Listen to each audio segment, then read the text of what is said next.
three anecdotes to form one question. You guys have heard that some developers are targeting the quote-unquote mainstream PC as their reference target platform and not the PS5. I don't think we have heard that, but anyway.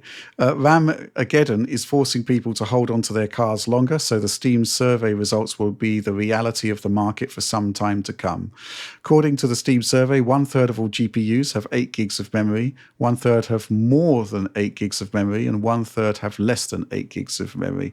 Question, how will RAMageddon impact game design decisions? What concessions will we see more of in the concept of a game? What features will we see less of?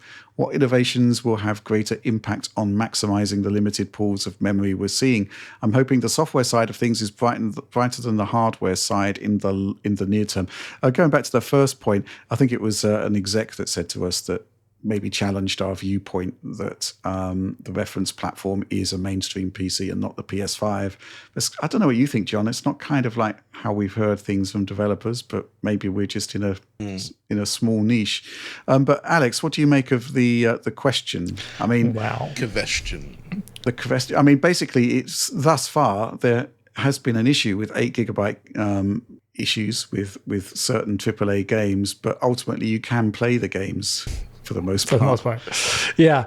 They just look a bit uglier or a lot uglier. Yeah. So this is an interesting question. Hello, some guy person. Thank you for the lovely email, by the way. How will it impact game design decisions? I don't think the game design decisions will change because they didn't really change from, November 2020 to now that much. I think game design has remained pretty similar between now and then, beyond the fact there are more games as a service games coming out maybe between now and then, which don't really apply to the 8 gigabyte situation because they run on those cards just perfectly fine. I think what we will see is less concessions in the concept of a game from this. Rather, due to time and the amount of investment in software, we're going to see games getting better at using 8 gigabytes because the market will stagnate. So they want to reach more users. They're going to actually, instead of making 8 gigabyte GPUs, the afterthought that we just quarter res textures for, I think you will see maybe developers pushing on, active streaming more instead of, older designs, things like that. Maybe leveraging new compression technologies that we've talked about in the past, like machine learned texture scaling and stuff. Do you think that's likely? I think other than it just being the same status quo as it was for the last 5 years, I think there's just going to be inherently more research into using the resources we currently have better. Epic's already doing it, and they're powering like 60% of games in the AAA space probably, so I think it's not going to be a huge difference, but I think there's going to be just generally hopefully better utilization of the current resources that we have. That's how I kind of view it. Okay. What do you think, John? I mean, we're at that point in the console generation, I think, where developers are largely settled in with the sort of target they're doing in terms of visuals. And so I think there will have to be some additional optimization for some PC releases to support certain GPUs, but I think we wouldn't expect any major changes to happen in terms of requirements until the next generation of consoles arrives, right? Mm-hmm. It'll remain pretty static, I think. And as you said, though, I actually do think like which platform is the target platform does seem to vary per developer, because I've heard it presented in different ways depending on what the studio's goals are. So yeah. We spoke the other day about the third part of Final Fantasy VII Remake, where basically it is the PC, but it's not specifically a mainstream PC that's their target. Right. It's every PC practically, because they want to scale to everything from Steam Deck up to like 5090.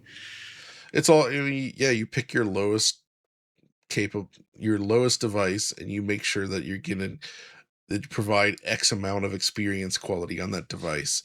If Switch 2 is the biggest thing of importance to you, you'll make certain decisions based on that, right? I always go back to what we saw with that second ukulele game, The Impossible Lair. Right. You remember that? Right. Where, unlike the original, they said specifically, they were like, hey, Switch 1 is the target platform for this game. We want 60 FPS in our game, and all the visuals are built to give you 60 FPS on the Switch 1. And it does scale up from there, but like that was their goal. And I think, every developer has to decide, all right, what is the target where we want our game to look good and run well on this level of machine? Because PC games obviously can scale a lot lower than that if you want, but sometimes I would say the results are not good. Like Yeah. it's playable, but it's not. I can't imagine that's how they would want it to be experienced, which suggests that it's not actually the target. It's just Mhm. like just good enough to like run it, but that's not what they want people to experience. Yeah, yeah.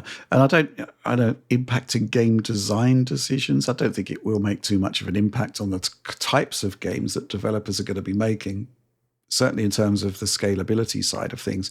But there does seem to be a case that, basically a game that was principally designed for a console to get it running on a PC with a lower level of available video memory, they just, provide crapper textures or you shouldn't use ray tracing, that sort of stuff. The fact is that they will run, and that's kind of like job done, really, isn't it? I do think a 8 GB GPU should be the minimum for most like high-end 3D games, though. Like, trying to target less than that. The problem there is I feel like GPUs that have less than 8 GB probably also don't support any of the rendering features necessary to support those games properly anyway, so it's not something to think about. It's Yeah. not just a Right. VRAM limitation, but we do know there are 8 GB GPUs that are more than modern enough to run this stuff, which that's Yeah. where that whole problem even came from, right? Like the other parts of the GPU scaled up more than the memory did.